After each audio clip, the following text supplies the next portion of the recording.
Good afternoon, good evening. Welcome back to the Pandemic Stories podcast, where we take an opportunity to introduce you to the future cast members of the Pandemic Stories documentary series, coming soon to a streaming platform near you.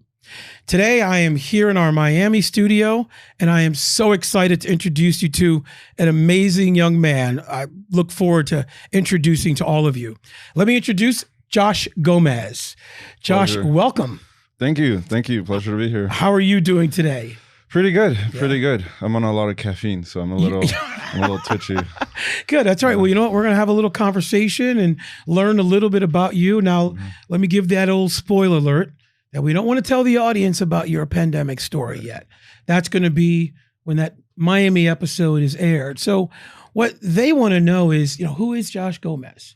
What is his story? What led you up to the point that the pandemic kicked off? And I know you've got an amazing story to tell in the short years you've been on this planet. Things have moved fast. Yeah. So why don't you first share with the audience, what do you do during the day? What's your day job?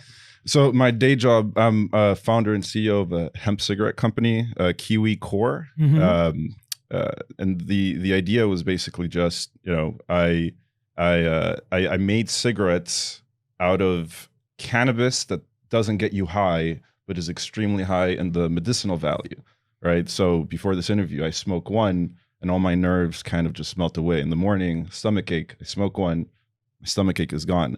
So my day job really is just making sure that our customers are happy. I do everything from the customer service up to the high level corporate stuff. And I like it that way because it lets me have a pulse on, what my customers are feeling on a day-to-day basis. All right. So Josh, let's slow down the conversation a bit. Right. Okay. Because you talked about having a cigarette before you came here, calm yourself down. Your stomach, already the audience is like, what is he talking about? Right. And where can I find it? So let's start with some simple stuff. You said the name is Qiwi. Right. Qiwi. How do you spell? Yeah. It's like a you've got kiwi something fruit around your neck. What is that? It's right. So a little branded lanyard. So I actually have a pack right here. Go ahead. That's all right. Keep hitting the mic here. Okay. All right. So now we know what the product looks like. Yeah. So why Qiwi? Now, when I think of Qiwi, I think of a little fruit. Right. I don't think of a hemp cigarette. So how'd you come up with the name? So the name itself took me like 2,500 hours. Wait, you calculated 2,500 hours? Spreadsheet. Okay. Yeah. And all right. I would put markers for every new name that I'd come up with. Qiwi was the one name that after like hundreds of names and checking it against like a good branding checklist, it's the one that I looked at and I saw 4 letters, 2 syllables. I'm like, okay, can a baby say it? Okay, does it connect with the color, the brand? And it just kind of ticked off every box at once. Plus, when I looked at it, it's like, what does Qiwi mean to me? Well, Qi is spelled Qi, which is like chi, which is life force energy in Mandarin. And then Wi is we. Yeah, I lived in Montreal for a while. So it has 2 positive associations. Yes or us, right? We or we. So I ran with that. And the Fonzie, we, the 2 thumbs up. Right. Yeah. And it's been super well received. People love the name. It's nice that it's kind of Kiwi colored in a sense. Couldn't be happier with the but brand. I'm sure you get that person who says Kiwi the fruit. Right. No, we got that more often than not. Yeah. But it creates an impact. People remember because it's like, oh, your brand's Kiwi, like Kiwi. No, Qiwi. Just the correction alone is something to remember. Right. And there's very few instances where people are, hey, I don't remember the name of your brand. It's in bold. It's the only thing on the front of the box. I made sure there wasn't any like visual noise. Right. Very cool. Now, again, just for reference, when did you found Qiwi? March 2020. All right. So we can't really talk much about the early days. It's entirely a pandemic. That's company. It. Okay. Yeah. All right. So you know what? So now thank you for introducing us to Qiwi with a Q. Now let's go back and learn about Mr. Gomez. Right. So tell the audience, where are you from? Where were you born? Where were you raised? Give us a little bit of that. So my parents are Colombian and Venezuelan. They met in Miami when they were about 18, 19, roughly. So I was born in 95 in Jackson Hospital here in Miami. My four siblings were also born in the city. And my dad was a landscaper when I was born in 95. He was mowing lawns and just basic, lawn care services and things like that. Fast forward 10 years, he now has 5 kids. It's 2005. He's on paper, he's a multimillionaire in the sense that he's made all this revenue, all this profit, but he's reinvesting it super aggressively into the company because he's like a humble guy, right? He doesn't really. We have a nice house. We all have our own bedroom. That's all good enough, right?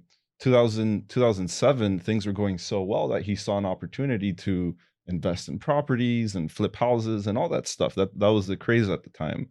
And then 2008 just wipes the slate clean completely. So my dad was sent back to 1995, basically. Wow. Right? But now he has 5 kids. Right. And everything's way crazier. And more expensive. Right. So my dad's there like preparing on, okay, well, how am I going to get the family out of this hump? Up till this point, me and my siblings are unaware, right? We're blissfully ignorant of everything. Our lives are, you go to school. None of us really had friends or anything because we were all really, really geeky kids, right? So it's like I went to my first birthday party really at 18 years old, right? So no sleepovers. No, none of that. I'd see all the other kids do it, but for me, it's go home, play Halo with my siblings, and rock out. Okay. Right. So let's see. In 2008, my father also found out he's in the process of rebuilding.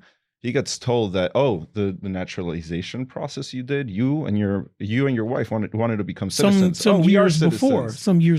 Right. Yeah. They went through the whole process around the time I was born. They thought they were citizens, and my parents were very patriotic. Right. They had a huge passion for America. I even remember them roughly saying, oh, we pay more taxes than we have to, just because we're so grateful for the opportunity. 2008, they find out, oh, that lawyer that you got in Miami didn't naturalize you. He lied to you about the process. He took your money. And you've been illegal for the last decade and change. So my parents, it's my first day of high school. And being a geek my whole life, first day of high school, you have a chance to rebuild yourself. Oh, I'm going to reinvent myself as a jock. I'm going to play football. I'm going to have a hot girlfriend, all these things, right? Of course. I go home, super motivated to start my new life. And my parents are like, sit down. We need to tell you something. You're old enough to know now. Now, was it just you or all of your siblings as well? It was just me first. Oh, okay. Yeah. Right, because you're the oldest. Yeah. And then through me, it was kind of like practice because I ended up telling them all afterwards. Right. What are we going to do? Not tell you? You were the guinea pig. I was the guinea pig. Right. But they sit me down and they go, tomorrow, we're going to go back. We're going to return all your books. We're taking you out. We're going to be taking you out of school. Right. Okay. And I'm like, what's going on? Well, turns out we're illegal. We never actually got naturalized. So we're going to be taking an Amtrak to New York City. Then we're taking a cab a mile from the border. And then we're going to walk across the border. So at least I was told the full plan. Okay, wait, let me interrupt for a sec. So how did your parents first learn that the naturalization process they went through, which they thought they were citizens, how did they learn it was illegitimate? Only because I think they were doing a checkup on their papers with somebody from our church. I think they wanted to go through a different legal process. I was 14, so I didn't really have much context. Lost my train of thought. And so somebody was doing some kind of checkup for. Oh, right. So my parents are doing a checkup with a friend from the church, and the friend from the church goes, "Guys, you are not citizens. You have no record of ever being naturalized. Did you do the citizenship test? Did you do this?" No, but they had a social security card, right? Right. Yeah. But at the end of the day, we didn't even have time to investigate. Right. I'm going to assume that the lawyer probably did some crazy fraud, to give them a working social, right? Maybe not associated with their info. I have no clue. Right. The point is, they got ripped off for 13 years. And you had no time to do anything other than to get out. Right. Because the idea was, listen, my dad can try to rebuild his business. My parents can pick up the pieces. But what's going to happen the day my parents' driving license had expired, right? They could be pulled over And then at that time, they had the fear that they would be deported Right. with any strike. Right? Right. So God forbid you're in a basic little car accident. It's not even your fault. Right. But you don't have papers. There's that risk. It's always there, no matter how small, that you're going to get deported and everybody's life is going to be turned upside down. Now, at this point, you and your siblings, though, you did have passports because you were born in All the country. 5 of us had, yeah, had exactly. passports. Right. Yeah. Okay. So you get on. So now you get on the Amtrak, Right. and you head north. So we, in the morning, we head to the train. We take the train to New York. We stay with a friend overnight. In the morning, we pack our stuff into a cab. And then we're dropped off a mile from the border. So you have, just like lots of grass. You have 2 big lanes, one's for trucks and one's for, just standard in and out traffic. Right. And we're walking along the edge of the truck line. And so we actually were stopped by the immigration patrol. Now, just again for the audience. So you're a 9th grade at this point. How old are you at this moment? I had just graduated 8th grade. Okay, so how old were you? What? I was just about 14. 14, yeah. And your youngest sibling was how old? He was like 2 at the time. Okay, so your parents are taking 5 children. The oldest just out of 8th grade. He was actually a baby at that time, so he was actually 1 year old or just around. Exactly. Yeah. And you're now approaching the Canadian border on the side of the road. Right. Okay. Correct. Go ahead. Right. So we're walking towards the border and it's just like sparse. There's nothing there except the streets and the grass and then the big fence at the end with all the border stuff above it. So we're walking towards the fence. A van speeds up to us, slams the brakes. 2 people get out and they're the immigration patrol.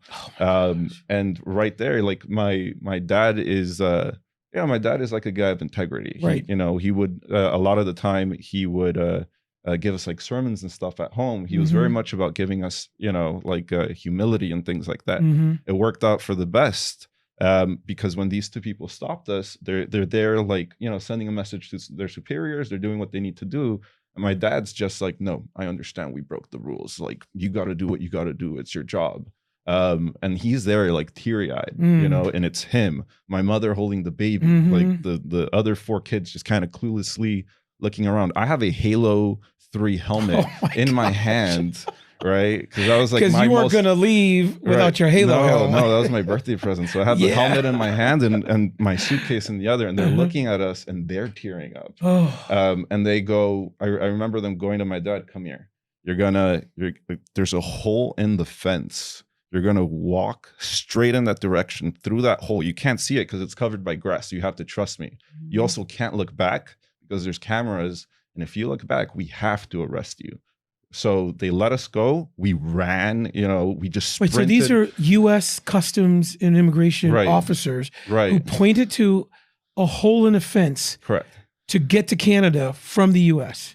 and said, go. Yeah, because they didn't want to go through with splitting up the family. They knew that would be the inevitable consequence of that. So, they saw my dad, they saw that we were just like really soft, like a real soft family, just trying to make amends. Do what was right, because your dad was like, look, I'm accountable for where we are. So do what you have to do. I don't even know if he got a chance to explain anything. I think they just saw the family and said, dude, we can't split up this 7-person family. So in that moment, they get back in their car and they just stay there and they're watching us. My dad's like, gets real serious, run. And we just start sprinting across this like massive hill towards that hole. Right.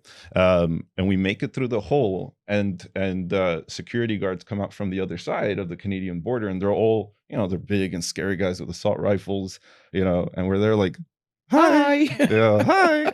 They let us into an office. 18 hours later, we were given to my aunt's family. Right. And that was our first day in Canada. So you already had an aunt in Canada. We had family from Venezuela that instead of moving to the States, a lot of them had moved to Canada. So thankfully my mother had a bit of a light support network there. Got it. So overnight, preparing for 9th grade, be a big shot, to be a football player and, get the pretty girls. You're standing with a Halo helmet running through a hole in the fence, and now you're in Canada. Yep. Things moved really fast. You know, my dreams of high school I went back to being the geek once I was in Canada. Right. You know. All right. So how long were you in Canada? What was that experience like? 14 to 18, and we were not in Montreal. We were in the suburbs right below it. Okay. And it was fascinating because I really hadn't been anywhere except Miami and then Venezuela for vacations during the summer with family. Canada, you know, in Quebec, the thing is, if you're a refugee in Quebec, there's a big refugee presence, and refugees basically anyone from Colombia, Venezuela, Mexico, Peru. People were coming in from China. People were coming in from India. So I managed to. I was put into school with all the foreign students, right? And we were all challenged to learn French, but not French from France, which is anglicized. It's like French from back in the 1940s, right? It's like very ancient French. So the first 2 years was me getting to go to school with all these foreign kids. And my siblings, we were all put into the same like class. I was with two of my siblings.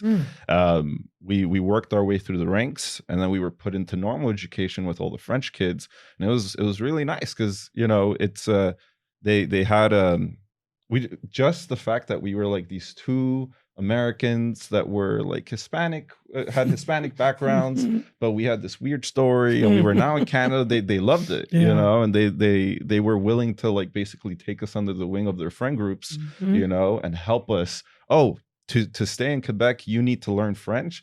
We'll teach you French. The best way to do that is to just stick with us like 24/7. So arguably, you had more sort of support in Canada in school than you had when you were living in Miami. Big time. Yeah. Big time. I had no social, I can't remember a single, like, you know, we did have birthday parties and stuff for me, but it's usually 2-3 kids and all the adults from the church, right? It's more for like the adults basically. Right. So in Canada, it was a first taste of independence, right? I'm going to the school, I'm taking the bus myself, so I'm not being driven by my parents. I got to be with my siblings, so we got to be alone, but together, right? And the people were very, very welcoming. So, you know, 2 years of that, we knew French. We were in the normal classes and we felt very normal, right? Do you still parlez-vous français? Oui, mais j'ai un gros accent. Fait très bien. Yeah, ça fait longtemps que je Not parle me. français. I just know like 20 words. Gotcha. That's all. Yeah. That's about all I know. Yeah. So, all right. So now you're in Canada. Things are picking up. What was next? So the first 2 years was basically getting set up, you know, getting in position, getting familiar with the people, the language, the culture. At 16, I got my girlfriend. Funnily enough, I got her by playing Just Dance and kicking her ass. On Promiscuous Girl by Nelly Furtado in front of the whole school. Oh my right? She like gosh. picked me out to play against her during like a Now, is this on the Wii? Is this the Wii? Or? Xbox. Okay. Yeah. So I Wow. played Just Dance against her. I kicked her butt, and she had picked me out to play with me. Because she thought she was going to beat you. Yeah, Oh, and yeah. then like an hour later, she's like leading me to like the janitor's stair hall, and I have like my first kiss, and I'm like, whoa, yeah. Now you never. Well, first off, it was a video game, but it was Just Dance video game. Led to your first kiss. All right. So it wasn't football. I just really liked that song too. Yeah. You know, I had played it before, so Nice. I know what I was doing. You know. Okay. All right. So now you're kissing in the janitor's room. All right. Things are good. Yeah. So you know, let's go back to my family. My family's going through it. They're not having the experience that I have, where it's like I'm coming from, you know, no social life and just school, video games, church. I go to Canada after the first year. Now I have friends. Now I have a life. I'm actually basically happier here than I've ever been. My parents are not. They don't have that awareness. What they're focusing on is the fact that they've lost everything they've built over 13 years to conditions outside of their control. Right.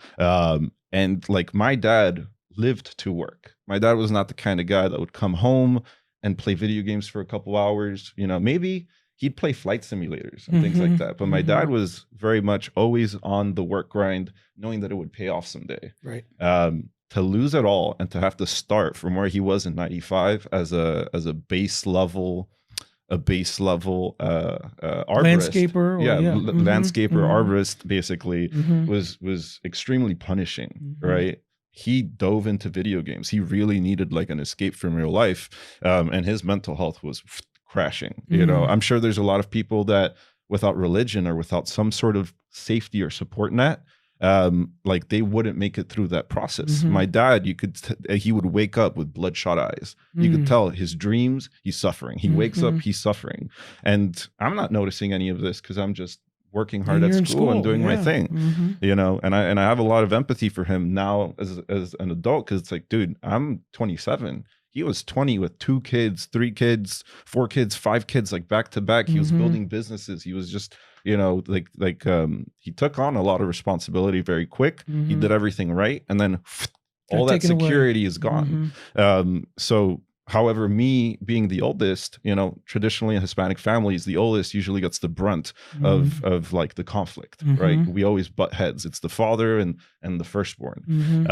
And that was taken to an extreme. So we had a very turbulent relationship in Quebec, and it got so bad that one day when I was 16, we got into such a bad argument and fight that I was basically picked up by my girlfriend's mother, stayed with them for 2 months, and they had submitted like police reports and everything. I didn't want to do any of that because I'm not going to, you know, put my family at risk.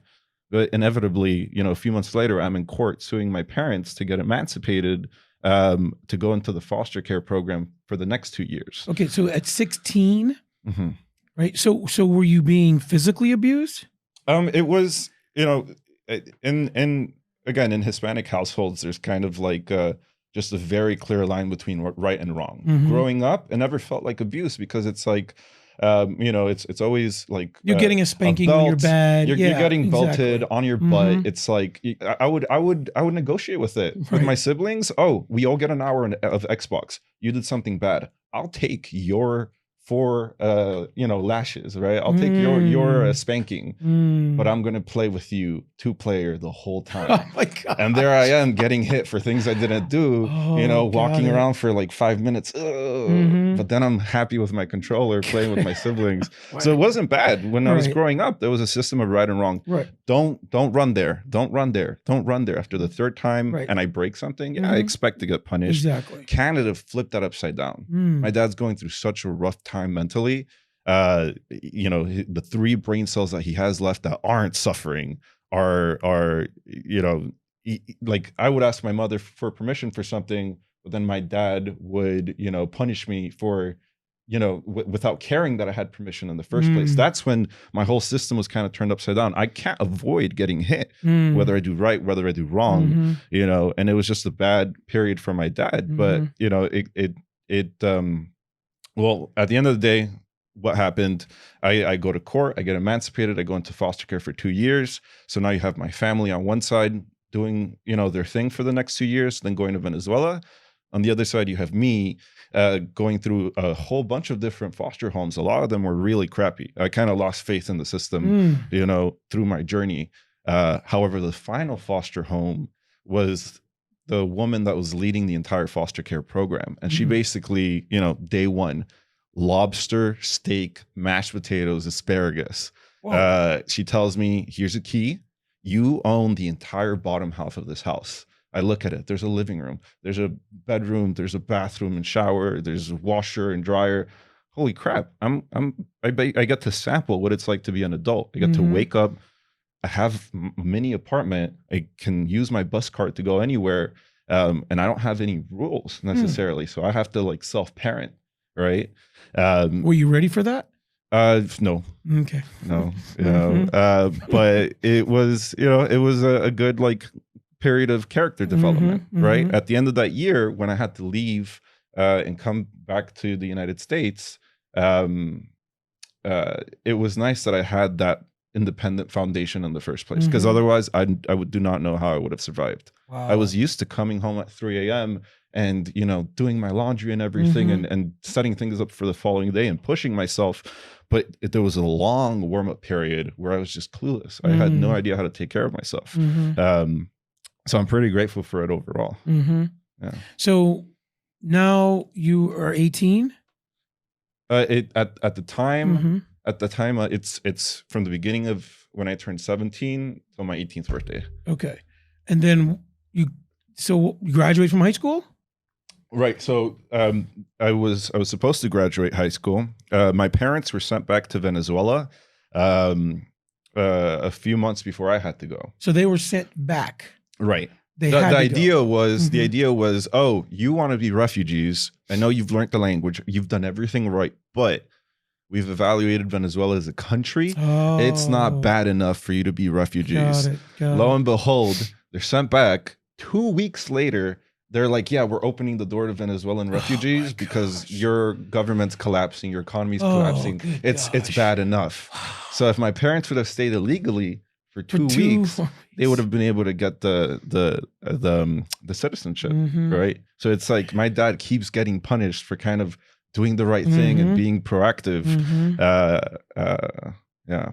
And then on my end, right, so that final year, I'm getting these little signals from the government, right? They have agents that are calling me up saying, hey, we can't let you stay indefinitely. Okay, that changes things, right? When can I stay here? You can stay here till you finish high school. Cool, right? Then they call me a month later. Hey, you can stay until prom. Okay, fine. I'll adapt to that. On my birthday, on March 6th, 2013, they call me and they go, hey, sorry, you got 2 days to pack your things and go, or you're going to be deported. And that was kind of like a shocker. I didn't really have time to adjust. I just had to shrug and go, yeah, I'm used to dealing with crap. So I'm just going to pack my bag and take a Greyhound bus. But you had been in the country for 4 years. Right. No, and my girlfriend's mother was like, yo, we can hide you at the church because they can't step on that land to pull you out. They found all these loopholes. And, me being my father's son, I did what he would do, right? Which was, hey, I'm not gonna look for any issues. They were telling me that there was a chance I could come back within a week if I crossed the border. Right, because you're a U.S. citizen and you could go back in the country. Well, the idea was if I leave voluntarily before those 2 days, a week or two, and I could apply to come back and resume my normal life. So they fed me that lie. As soon as I crossed the border, right, I'm like, I like physically crossed the border. 30 minutes later, I'm calling the agent when I have signal, and she's like, yeah, sorry, like that's not true, and it's not going to happen. And I was just confused. I'm like, wait, but how can you lie? But like, how can you legally lie? Right. And like the takeaway, and mislead me. The takeaway was, yeah, it's not a crime. Like I can lie to you. Right. It's a crime to stay here when you're not supposed to. Exactly. So now you're where you need to be. So now move on. Right. Right. So they kind of just threw me in my, I'm there. The next 2 days on the Greyhound, I'm kind of just thinking about what the hell am I going to do? The whole plan was I can be homeless, for a week or two, and then I can like scrounge, I can ask for help. I can do what I need to do, and I'll go back and I'll resume my normal life and I'll get a job. And no, it ended up, by the time I got to Miami, I realized I don't have any plan. But why did you choose Miami? Because that was your familiar? Oh, it was all I knew. It was all I knew. Yeah. I can't, I thought about just going somewhere else, but the idea was, I could go to Miami, I could meet any potential family that I might have here, or former friends of my family from the church and things like that. At least I would know one person. Yeah. That one person would be enough for me. I also picked Miami before I knew I wasn't able to go back. Right. Thinking back, in the mindset I would have seen it as like a full reset. So I would have just randomly picked a spot on a map that made sense to me and rebuilt there. Because at least now you're 18, you have a U.S. passport, you're legal. So at least you didn't have to worry about I have mobility. The issues. Yeah. Now, when you were told you have days, you have to go back, you have 2 days, and you came back into the country, and you were originally thinking you could come back, you're told, nope, you can't, right? But you're still going to Miami. What were you thinking? I mean, well, actually, I think somebody in the audience is thinking, what did you take with you? Right. Did you take a suitcase? Did you? The same stuff I take with me when I move apartments. Like there's a lot that hasn't changed from like the old Josh to 27-year-old Josh. Okay. Right. 18-year-old Josh, his lifestyle was revolved around his singular duffel bag. I always had all the clothes I needed, medication, band-aids, bottles of water, anything I could possibly need, packed into a giant duffel, right? If I'm moving like large scale, it's like garbage bags of clothes, right? And shoes and whatever. And then my duffel bag with my technology. Fast forward like the last 9 years, I still do the same thing. I move from furnished apartment to furnished apartment. I don't own any furniture. I just move my clothes. I move my technology, and that's it. So at 18, all I really had was, I don't even think I had a laptop. I think I just had one suitcase of clothing. Well, of course, there's somebody also who wants to ask, did you have the Halo helmet with you? Oh, because when I separated from my parents, they kept the helmet. Oh, man. So I told my brothers to protect it, but they actually lost it on the way to Venezuela. It almost survived to Venezuela, but it didn't. So have you ever gone back to Halo after that? I was playing Halo last night. Okay, all right. Yeah. So there's light at the end. Actually, my assistant was telling me she had poached. She knows about this story, right? And she's wonderful. She was looking on eBay to get me like a Halo, the same helmet, oh my gosh, right? So I could relive the nostalgia. Yeah, and you got to find a place. It has a special smell too on the inside. Oh, does it really? It's like I just bought Yu-Gi-Oh cards, right? My grandpa used to buy me Yu-Gi-Oh cards, bring them to me at church, and then my parents would burn them after church because it's satanic, right? So I always had, I want the things I can't have. Now as an adult, no one can stop me from going to eBay and buying 1,000 Yu-Gi-Oh cards. And they get here and I smell them and I have the memories of me being in, like at church, smelling the new cards. Oh, so nice. Smelling the new cards. Yeah. Wow. So I get to have all things from my childhoods that I couldn't have when I was younger. That's one good part about the independence, I will say. This podcast is sponsored by Halo. When have you gotten the smell? Yeah. That's okay. So now you're back in Miami. You find out you can't go back. What was next? Bus drops me off at some random Greyhound station in Miami. I feel like the first level of Grand Theft Auto, right? Where you have this like Russian immigrant, day one, he has no idea what to do, ends up taking a taxi job and working his way up through the city. Me personally, all I had was what I brought with me, which was very basic.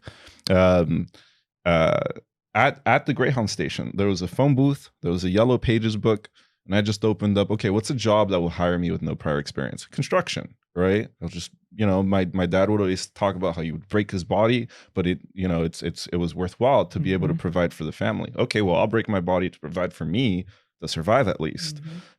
I called 3 companies. The first 2 rejected me. Third one goes, we're going to go to the bus station if you're game. We're going to pick you up. We're going to take you to Jackson, Mississippi. We're going to pay you $100 a day. You work from 8 a.m. to 6 p.m. every single day. It's construction on roofing, right? For like massive warehouses. And we'll give you room, board, food. Basically, I'll be taken care of as long as I'm a good little worker, right? Best position I could have asked for. I just wanted to be taken care of while I'm still adjusting, because I didn't know how rent worked. I didn't know how taxes work. Like I still had the knowledge of a high schooler. And if anything, the education in Canada, it's not that it's bad. It's that I missed out on a lot of it because a lot of the higher level stuff is pushed to this like cégep, which is in between college and high school. So you graduate high school in 11th grade, and then 12th grade is like at the college as an intermediary grade. That's where all the important stuff is. I miss that. I graduated knowing that, the Pythagorean theorem and basic like geometry. So you go to Jackson, Mississippi, a city and state I would bet you had not been to before. It was crazy. It was the things I saw, dude. It forced me. I had so many life or death encounters. I saw things that I thought like you could never see in real life. There were some things that were just kind of like somewhat comical yet somewhat dark. I remember one night we're driving through the city with my boss and his pickup, and I don't know what he was gonna like do or pick up, but we're driving through the city and we enter a part where all the buildings almost look like they were bombed, right? All the windows are blown out, like there's no paint on anything, it's just raw concrete. There's just rebar and concrete all over the floor around the road. And you see this one like really big dude with a massive fur jacket with a leash that goes to 8 people around the flaming barrel, right? And this is the middle of the night too. And he's there with like a bunch of women on a leash sitting by this flaming barrel. And I'm thinking, where am I? Like, this doesn't seem like a real environment. Yeah. Like, am I in like some nightmare? Am I in some like dream world? You know, it kind of just, you know, for such a sheltered kid to be put into a place where things are so unpredictable, you start realizing that this is life, right? It's more than just Jackson, Mississippi. Go to New York, go anywhere, and you're gonna find like pockets of that unpredictable scenario, right? So it kind of just prepared me for the unexpected, because in Jackson in Jackson, Mississippi, there was a lot of unexpected events. You know, you had to roll with it. Yeah, there was a time I had to break like some guy's arm, you know, because like I was under threat. There was, you know, it was the first time that I ever went shooting as well.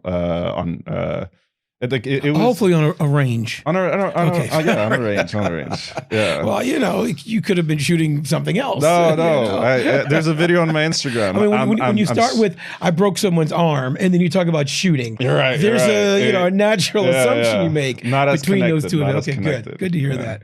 I don't want you wanted, and you know, this podcast is going to be like someone's going to be knocking on the door, Mr. Gomez. You're going to get demonetized. Yeah, exactly. All right. So how long were you in Jackson? It was about 4 months. And I just remember a switch clicking for me. I went from like the sheltered kid who really kind of just pitied himself in a big way.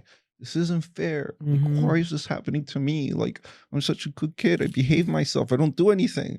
My first week in doing the construction work, it's like the guys are kind of, you know, they don't have any respect for me yet, right? I kind of have to earn it. And I'm there pale as hell, like super pale. You see the green, like, you know, veins across my face and things like that. My hair is down to like my shoulders, and I'm clearly just out of my element. They don't think I'll be able to make it more than like the first week.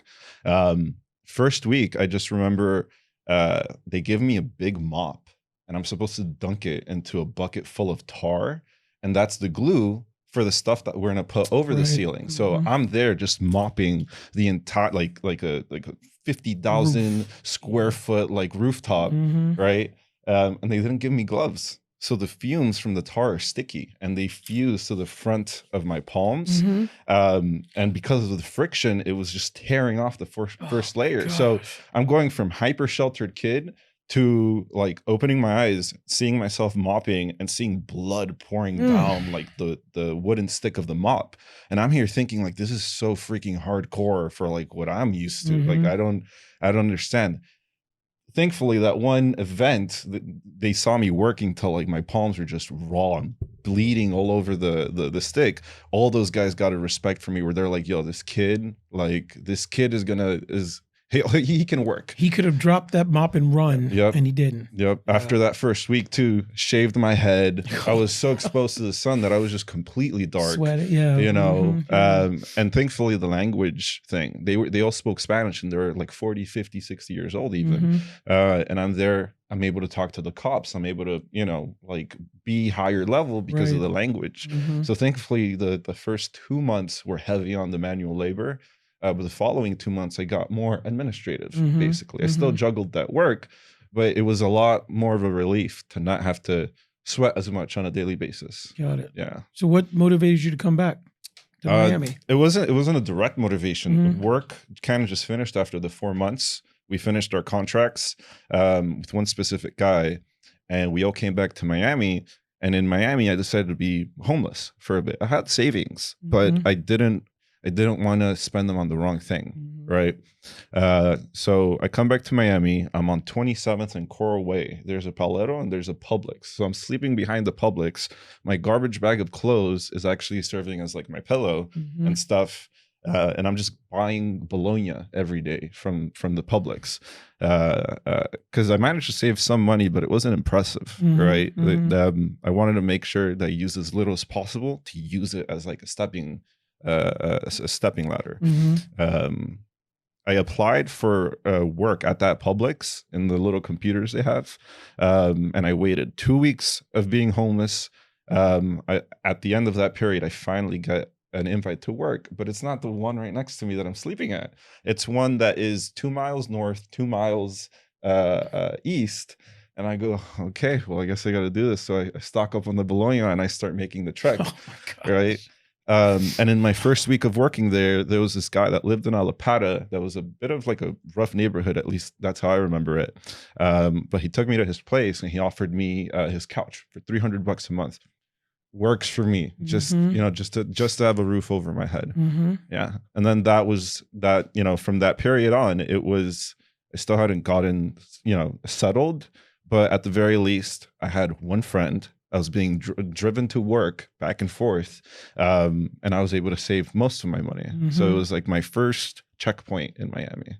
So this audience is now imagining you sleeping behind a Publix, now sleeping on a sofa, still working at Publix. Big upgrade, right? So let's fast forward. Right. I know the question is, how did you get from that moment to where you are, where you became the founder of a company providing cigarettes, hemp cigarettes? Like, how did that happen? So, I can definitely take a lot of credit for, there being like the execution power. Like I definitely put a lot of grit into the things I do, but I've been beyond lucky. What was the next step after Publix, right? I'm walking from Alapata, so I have to walk a mile south and then a mile to the east, the west to get to the Publix. It's pouring rain. I missed the bus. I'm walking in the rain, and I'm well groomed. I look very innocent, right? This Mercedes S-Class, like S550, pulls up next to me, and this woman lowers the window, and she's like, "Oh, like, do you need a ride?" Because I was wearing my Publix uniform, so it was clear where I'm going. She's, I'm Air Park Plaza. Yeah, I'll take you. In the back, I get a call from my ex-girlfriend at the time. She's Canadian, so I'm speaking English, I'm speaking Spanish, and I'm speaking French. Right, it was just like the perfect. If she didn't call me, the lady driving would never know. Yeah. But she heard that, and she kept looking in the mirror. And at the end of the call, she goes, "Listen, you work at this Publix?" I'm like, "Yeah."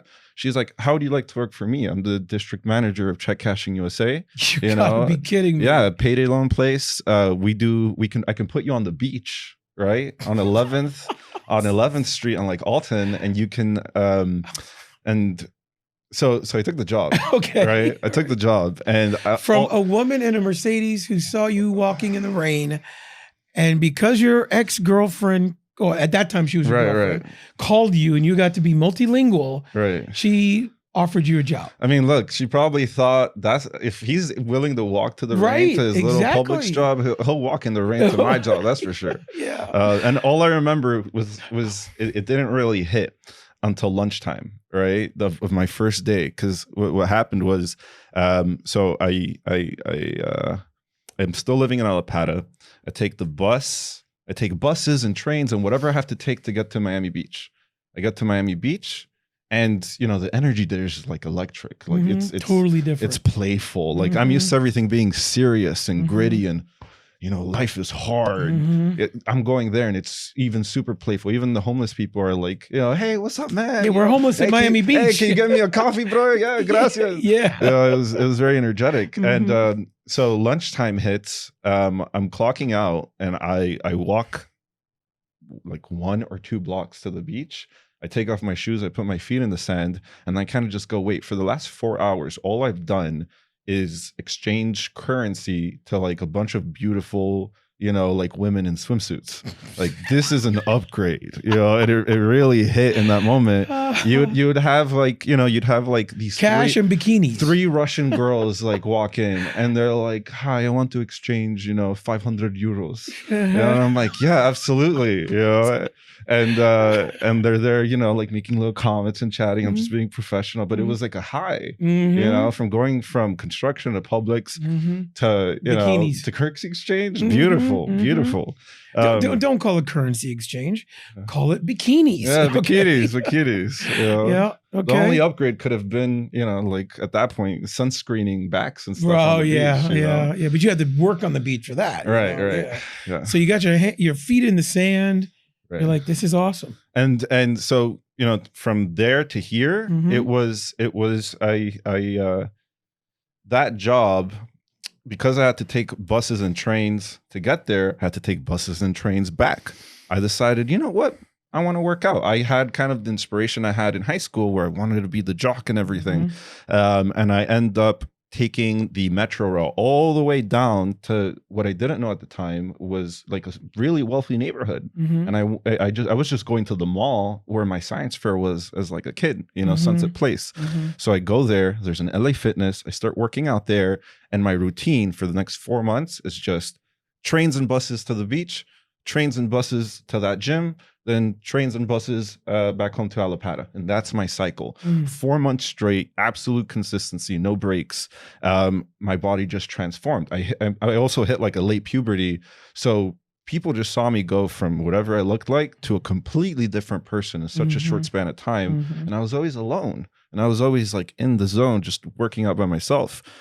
One day after 4 months, this chubby kid at the gym walks up to me and he goes, "Hey man, can you like help me work out? Can you like give me some tips?" I looked intimidating because I didn't think anybody would talk to me, but I turn around and I'm like, absolutely. And I trained this guy obsessively. I trained this guy like he was me in like a different body, and he lost 100+ pounds. His confidence shot up, like so many things started working out for him. Eventually he, told his other friends, and all these like private school kids, they run in small circles. So when something good happens to him, he tells it to his buddies, and his buddies are like, well, we want to work out with this guy. And boom, now I have 5 little prodigies at the gym and I'm training them. And now, are they paying you? No, I did it for the love of the game. Wow. It was nice just to see people go through the high that I went through, because I always saw myself as the skinny, vulnerable nerd. To be able to build a physique in such little time, I was like, I got to pass on this gift to everybody else. And they were all the same age. Right. A lot of them were hitting that sweet spot with puberty, that late growth spurt. Yeah. So they all just saw themselves become like, little Greek gods and stuff. And they're like, wow, this is crazy. They invite me to parties. Again, the circles are small, and these are so all these circles are at these parties, and I'm the foreign guy, I'm the outsider, but because all of them vouched for me, now I had that network, right? The chubby kid from the beginning that lost all that weight, he became my best friend. We're spending every day together, and his grandparents didn't like the idea of some outsider kid that they don't know anything about being the #1 influence on their nephew, right?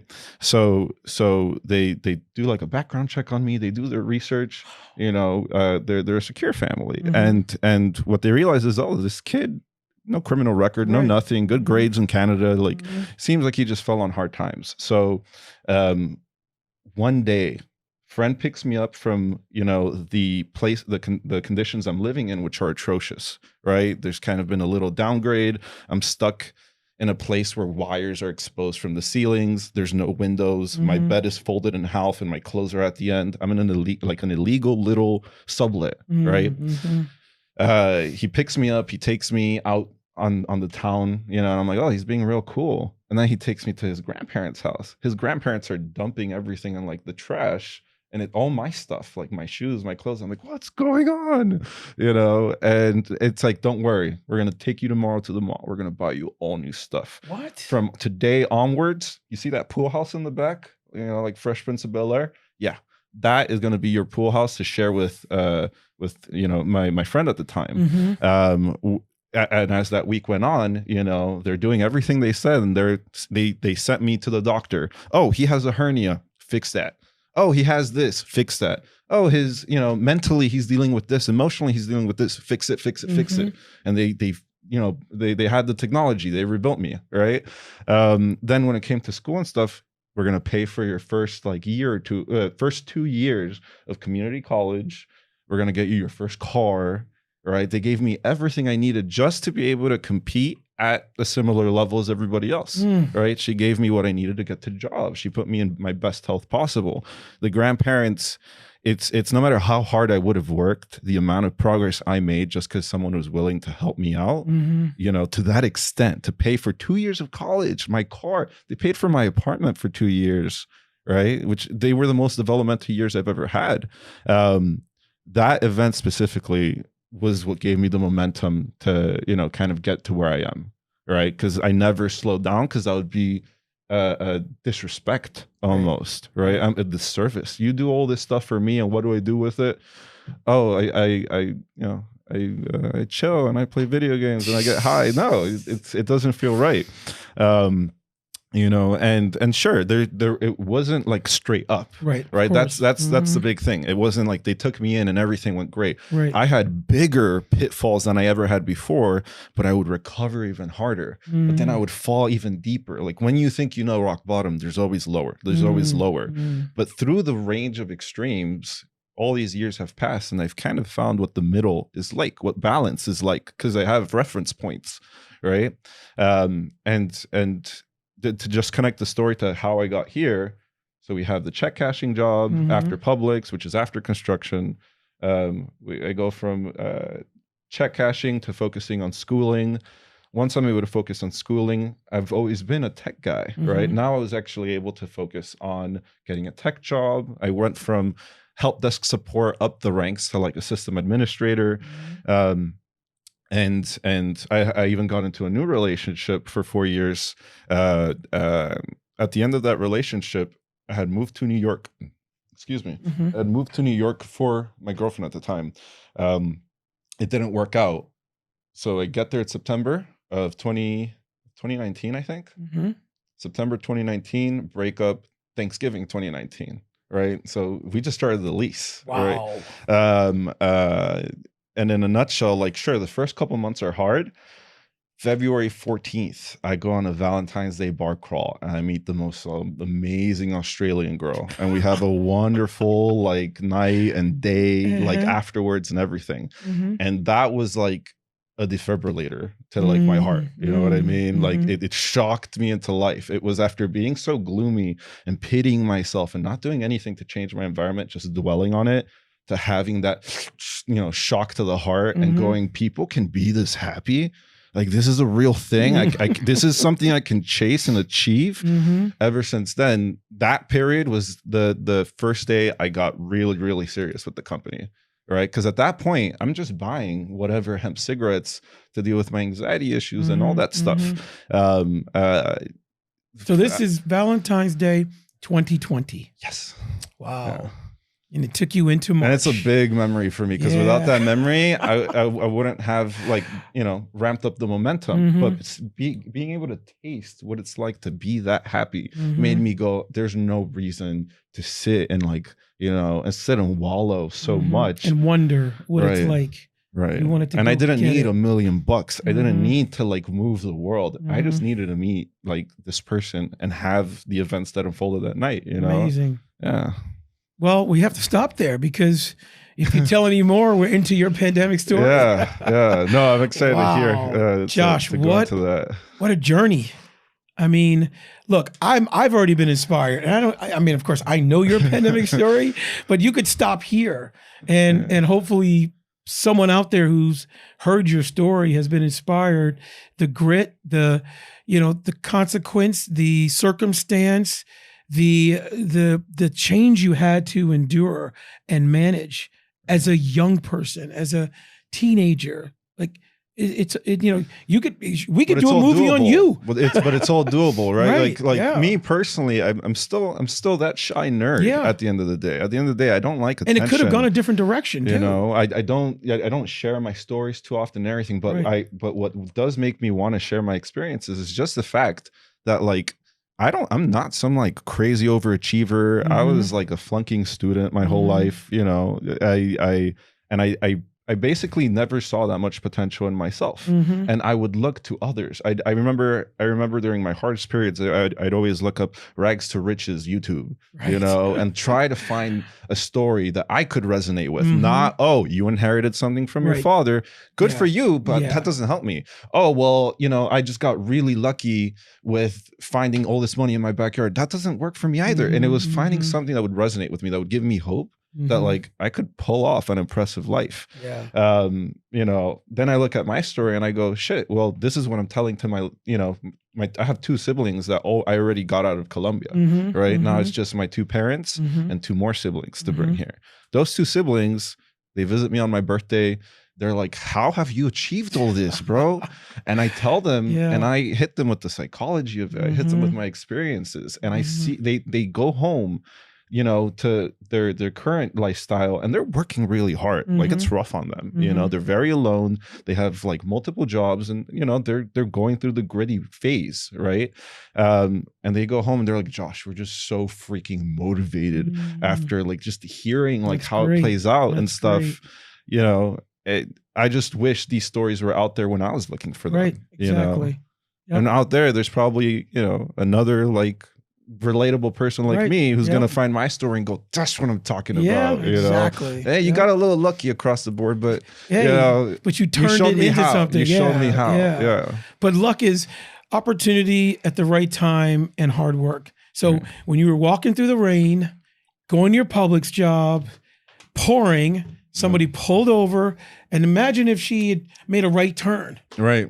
before My whole going on. I would like, not yeah, be here right now. yeah. It's very likely. And you could have said no. You could have not gotten into the car. Yep. You could have been like, no, I'm fine. Oh, it's sketchy. I'm not gonna take the risk. Exactly, because you know somebody could think that. It goes to show You you know? how much like your life can change through the most minuscule of like chances. Yeah. There's a 0.00001 chance any of that happened, Right. right? But all of that happening in perfect succession to end up with me telling you about it on a podcast. Are you Yeah. kidding me? You could never compute that. Now, I can't wait to share who Josh Gomez, founder and CEO of Qiwi, is during the pandemic. Yep. Right? Yep. Man, well, you know what? We're gonna have to leave it there, Right. so that you guys, the audience, hopefully you'll join us when season 1 is aired at a streaming platform near you. But I want to thank Josh for sharing your amazing Absolutely. story. Wow. My pleasure. Yeah, and I hope you guys got to learn a little bit more about Josh and are excited to hear his story because it continues, and it's inspiring all the way through. So thanks again for joining me. Pandemic Stories Podcast. We're here every Wednesday, 8 p.m. Eastern, 5 p.m. Pacific. Can't wait to share another story with you. Thanks for joining us. Hope you enjoyed it. Josh, thanks again. My pleasure. You guys have a great day.